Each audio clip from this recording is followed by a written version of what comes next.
Hey, what's up humans, and welcome back to my channel. Today I have for you guys this piece of Ethiopian opal. It's got some dirt around the edges, but it's got like a tube of colorful opal stone going through the middle of it. And as you can see, it has like some really good green flash, it has some red flash in there. I'm really interested to see what kind of pattern this turns out to have. When we shine the flashlight through it, it's super clean inside, as you guys can see. Both ways, nothing to be worried about, no dirt in there that I can see. When I weigh it out, it's 11.72 carats, so I've got some room to work with there. And when we measure it, it is 16 by 13 by 11 millimeters. So if you guys want to see how this stone turns out, go ahead and keep on watching.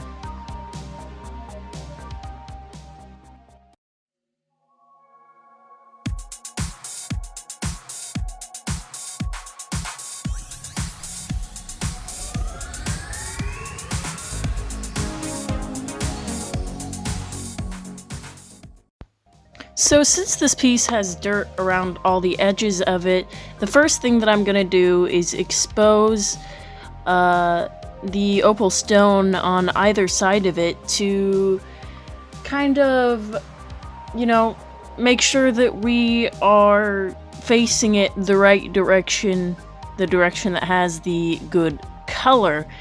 Now, this stone has a lot of really dark dirt on it, but once we wash that off, it's pretty plain to see that this side here is going to be the better face.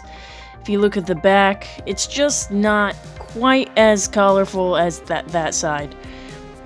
So, moving on to the shaping of the stone, I'm starting with the edges of the stone, and then I'm going to work my way to the ends of it where the opal is exposed, because I want to try to get the dirt off around all these sides so that I can get sort of puck shape to create a cabochon. So since this stone has such mucky dirt on it, I really did have to constantly dip in my water and rinse both the stone and the dremel bit a lot more than other stones. Some opal stones have like pretty hard dirt on it, so it doesn't muck up the bit too much. Some of the stones that I've worked on have like rock hard dirt on it, which again, doesn't quite muck up the bit as much, but this is really soft, really dark dirt. So, that's something to keep in mind. But once I got the edges all kind of cleaned up, I started on the face and the back of the stone. So, working on the face and the back of it, of course I want to make the face a dome, and the back of it I want to be flat. So again, I'm kind of just concentrating on that dirt, trying to get it off first, but while I'm doing that, I'm trying to create the shapes on the sides that I want it to have. Now, this stone did have dirt penetrate a little bit deeper than I thought that it would, but it turned out that I was able to get it pretty clean. The most pesky, dirty spot on this stone was in the face of it, on the sort of the edge of the stone. But luckily, I could just carve that off and create a higher dome with it. Now, one of the cruxes of creating a higher dome and working on it with a dremel is it makes it harder to hold on to. When you have a flatter stone, it's easier to hold on to than something with a lot of rounded edges.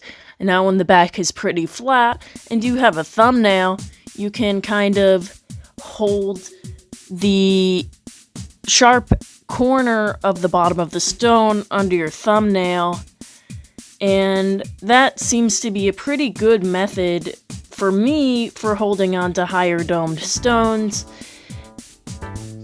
But this one is one of the highest domes that I've been able to create in such a small piece. Now the colors in this are pretty broad, and I was able to see the color throughout the cutting of the stone. Moving on to the black Nova point, I had indeed removed almost all of the dirt at this point, and I'm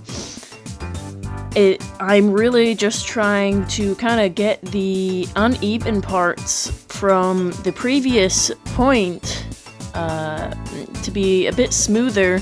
You do a lot of shaping on the black Nova point and the brown Nova point.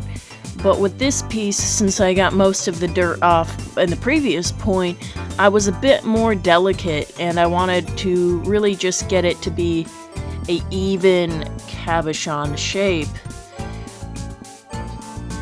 It's always really nice to get an Ethiopian opal where I can see all of the colors shine through the whole time that I'm working on it. And normally they would kind of see that as an indicator of a good quality piece of opal, but that's not always the case. So moving on to my brown Nova point, something that I do on my Nova points as well as my polishing points is when I'm working on the edges of the stone, like the sides of the stone, I work in a circular fashion, and then I flip the stone around to be the opposite direction, and then I work around the sides of it that direction. When you're doing this and you flip the stone around a lot, you're creating a more even side of the stone. And then I also like to grip the stone on the edges of the dome and kind of take the doming parts, the edges of the stone that you want to dome, and I really concentrate on those sides because those are often the parts that get neglected when I end up having a stone that has scratches left on it. The scratches are usually not on the very top face of the stone, they're not on the very bottom of this flat bottom stone, and they're not on the sides of the stone. They're right at the edge of where the dome is created. So it's good to pay a little extra attention to that area because that is the area that I am personally most likely to not get perfectly polished.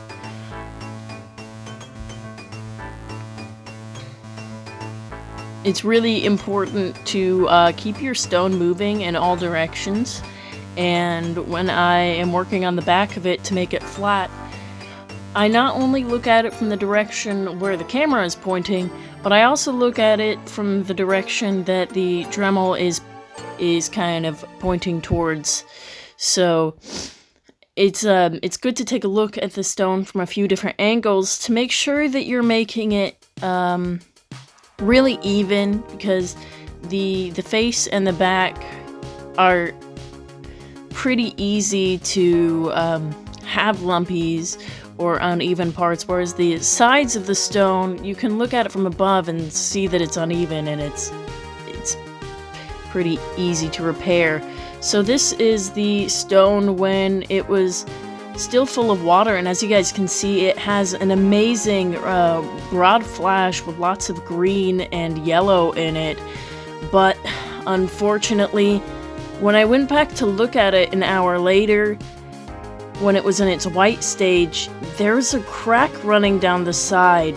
So I decided to go take the flashlight to it. That's the crack right there. I don't know if you guys can see it. It had a little bit of orange reflection fleck on it. And when I shined the flashlight through it, there indeed was more cracks even than that. It's kind of hard for me to pick it up on camera here, but there was several cracks running through it, as well as cracks developing for some crazing, and that's no fun. So I kind of took a screenshot here of it. You can see the Y cracking in the middle of it, right there. You see it? Right there? Yeah, so those are some of the more shallow cracks in this, but I will still weigh it out for you guys. It was 3.5 carats. I'm not gonna polish this because of the cracks, and you guys can see some that are forming here, but I wanted to show you guys the pattern. It was a really good broad flash pattern. It's still not totally dried out yet, but look at that yellow and the greens, and it had that good red. It's a real darn shame, but these things will happen. It's a learning experience. Something I always keep in mind when I have a failure stone, quote-unquote failure, or a stone that didn't work out perfectly, is as long as you learn something, it's still a win in my books. But that being said, here is every time that I dropped this stone.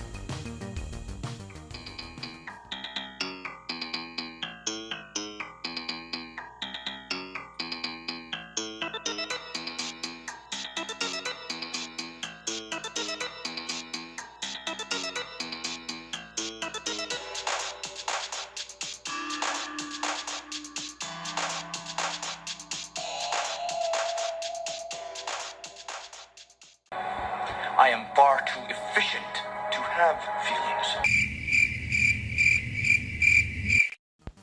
Thank you guys so much for watching this video. Go ahead and give it a thumbs up if you liked it. Subscribe if you're not subscribed and you feel like it. Share this video if you have a community that might possibly care about it. And I'll see you guys next time I generally feel like posting. Later.